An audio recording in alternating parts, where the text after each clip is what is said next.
અમદાવાદમાં રફતારનો કહેર યથાવત જોવા મળી રહ્યો છે। નારણપુરામાં બેફામ કાર ચાલકે યુવકનો જીવ લીધો। અમેકુંજ 4 રસ્તા પાસે પૂર ઝડપે આવતી કારે બાઇકને અડફેટે લીધું હતું। બાઇક પર સવાર આર્યન નામના યુવકનું મોત થયું છે। બાઇક પર સવાર અન્ય ઇજાગ્રસ્ત યુવક સારવાર માટે હોસ્પિટલમાં દાખલ છે। મૂળ ગીર સોમનાથનો આર્યન પીજીમાં રહીને અભ્યાસ કરતો હતો। બેફામ કાર ચલાવનાર યુવતી હોવાનો પણ ખુલાસો થયો છે। ટ્રાફિક પોલીસે ગુનો નોંધી સમગ્ર મામલે તપાસ શરૂ કરી છે।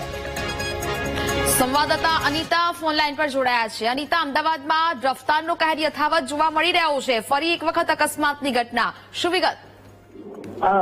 જે પ્રકારે નારણપુરામાં ફરી એક વખત સ્પીડના શોકના કારણે એક નિર્દોષનો જીવ ગયો છે।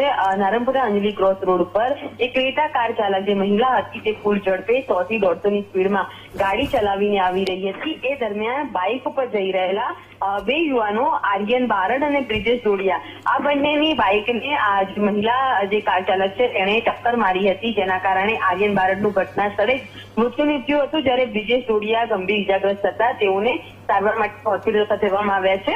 આ સમગ્ર ઘટનાની કરીએ તો આ મહિલા જે પૂર ઝડપે ગાડી લઈને આવી રહી હતી, એ દરમિયાન આજે બંને યુવાનો જે મૂળ ગીર સોમનાથ જિલ્લાના છે અને અમદાવાદમાં પીજીમાં રહીને અભ્યાસ કરી રહ્યા છે, તેઓ પોતાની બાઇક લઈને જઈ રહ્યા હતા। આ મહિલાએ ટક્કર મારી હતી।